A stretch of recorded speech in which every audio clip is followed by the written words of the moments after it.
तो एक बार फिर से स्वागत है आप सभी का हमारे YouTube चैनल पर। तो दोस्तों हम लेके आए हैं clinical representation of case number 6।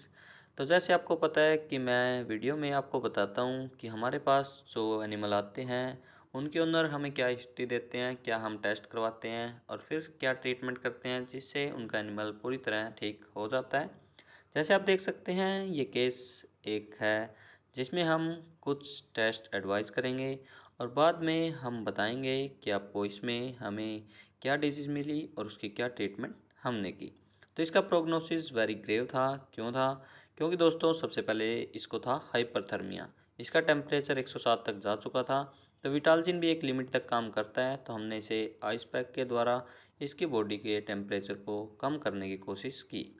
तो चलिए डिटेल में बात करते हैं कि क्या केस था। सबसे पहले हमारा केस नंबर 06, स्पीसीज बफेलो, जिसकी एज थी 5 ईयर, जेंडर फीमेल, और ये 15 तारीख 7 जुलाई को आया था।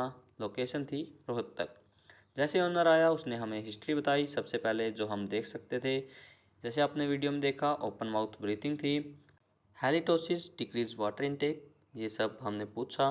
जैसे आपने वीडियो में देखा, उसकी जो टंग थी बाहर आई हुई थी, जो कि लास्ट स्टेज होती है before death. History of fever था, एनोरेक्सिया था, आई डिस्चार्ज था, और उसने 5 दिन से गोबर भी नहीं किया था।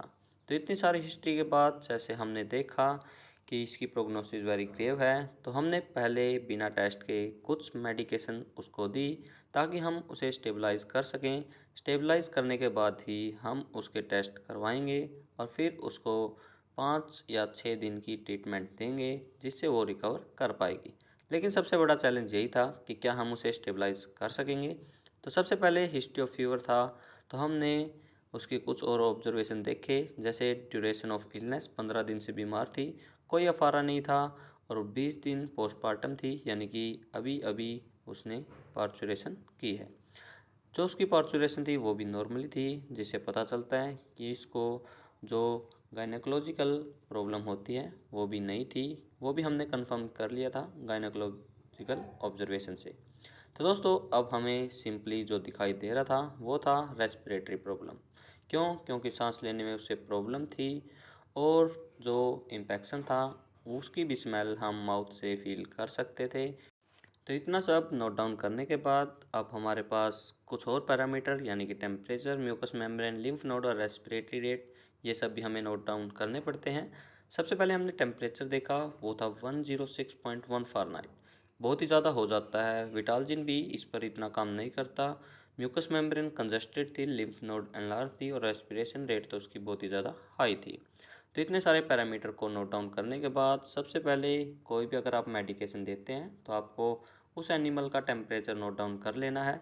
क्योंकि अगर हाई टेम्परेचर में आप कोई भी मेडिकेशन दोगे तो वो भी बॉडी के अंदर जाकर उसमें से कुछ एनर्जी रिलीज़ करेगी, जिससे ज़्यादा बॉडी और भी ज़्यादा गर्म हो जाती है, और उसके बहुत सारे साइड इफ़ेक्ट आते हैं। और लास्ट साइड इफ़ेक्ट यही है कि उसकी अल्टीमेट डेथ हो जाती है ड्यू टू हाइपरथर्मिया।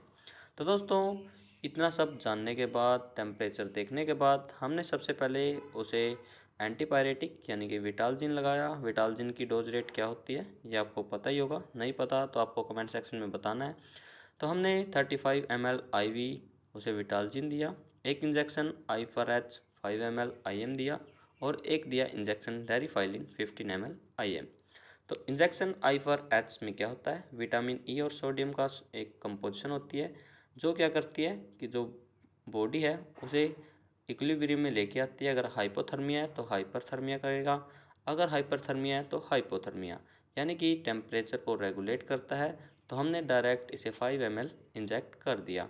डायरिफाइलिन ब्रोंकोडाइलेटर है, ये क्या करेगा, जो रेस्पिरेटरी प्रॉब्लम है, सांस लेने में दिक्कत है, उसे ठीक करेगा। ये सब करने के बाद जैसे ही हमने लगा कि उसमें इम्प्रूवमेंट आ रही है, टेम्परेचर कम हुआ, और उसके साथ हमने एनएसएस में 60 ml OTC मिला के स्लो IV इन्फ्यूज़ किया। फिर हमने कुछ टेस्ट किए, सबसे पहले ब्लड टेस्ट और दूसरा एक्सरे। एक्सरे में दो व्यू आते हैं, थोरेसिक और आरडी। तो दोस्तों आरडी का इम्पोर्टेंस ये हो जाता है कि अगर उसमें कोई डायफ्रामेटिक हर्निया की कंडीशन तो नहीं है, साथ में ये हमें बताता है कोई फॉरेन बॉडी भी नहीं है, और थोरैक्स में हमारा पूरा लंग का एरिया आ जाता है, जो हमें बताता है कि लंग्स में कितनी प्रॉब्लम है और उसमें अगर निमोनिक साइन है वो कैसे हैं, माइल्ड है या सीवियर है। तो चलिए, हमारी रिपोर्ट आ चुकी थी। रिपोर्ट के बाद हमने सारे पैरामीटर नोट डाउन किए। ब्लड रिपोर्ट में फॉस्फोरस इंक्रीज था और एसजीओटी यानी कि जो लीवर फंक्शन था वो भी काम नहीं कर रहा था। एक्सरे में जैसे हमने अनुमान लगाया था कि थोरैक्स जो रीजन है उसमें लंग्स हैं, उनमें सीवियरली निमोनिक चेंजेस देखने को मिले। और जो आरडी था, डायफ्रामेटिक लाइन पूरी तरह इंटैक्ट थी, उसमें कोई भी ज़्यादा प्रॉब्लम नहीं थी, ना कोई फॉरेन बॉडी थी।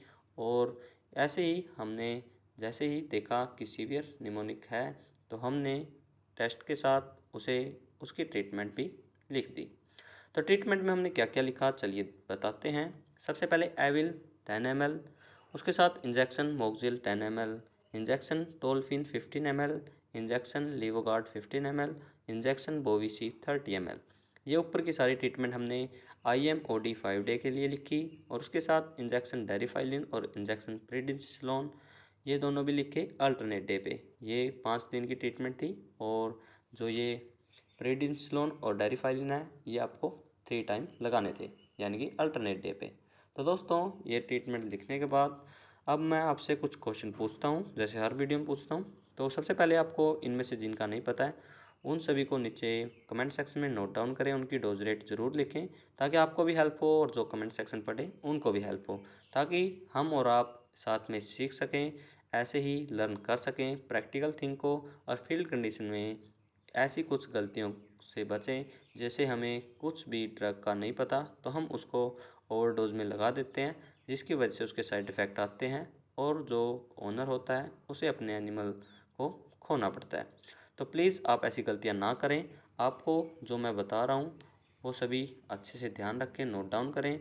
किस में कितना लगाना है ये मैं इसलिए बता रहा हूँ क्योंकि मुझे सारी डोज रेट पता है। ट्रीटमेंट की बात करें तो हमने कुछ पाउडर और टैबलेट भी उसे दी। पाउडर में लाइमैक्स 15 ग्राम OD 10 डेज़ के लिए, और टैबलेट में इजी ब्रीथ इन्हेलेशन जो उसे सांस लेने में हेल्प करेगा। तो जैसे ही हमने आपको बताया कि ब्लड टेस्ट में जो लीवर का SGOT टेस्ट करवाते हैं उसमें उसकी वैल्यू इंक्रीज थी, लीवर अच्छे से काम नहीं कर रहा था। उसके लिए भी हमने लीवोगार्ड उसे दिया इंजेक्शन के रूप में, जैसे आपने देखा। वो भी लीवर को फंक्शन करने में, उसकी इम्प्रूवमेंट में हेल्प करेगा। तो ये सारी ट्रीटमेंट जैसे हमने की, एनिमल रिकवर किया, एनिमल ने अच्छे से खाया और हम ओनर की 2 लाख से भी ज़्यादा की जो भैंस थी उसे बचा पाए।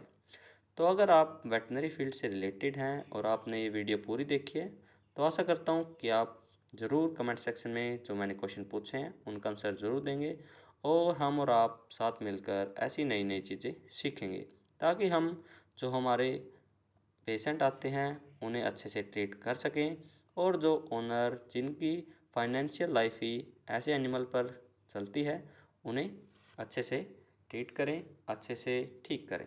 तो वीडियो अच्छी लगी है तो वीडियो को लाइक शेयर ज़रूर कर दें, चैनल को सब्सक्राइब करें, और दोस्तों कोई डाउट हो तो कमेंट सेक्शन में ज़रूर पूछें। मिलते हैं नेक्स्ट वीडियो में, तब तक के लिए bye, take care, have A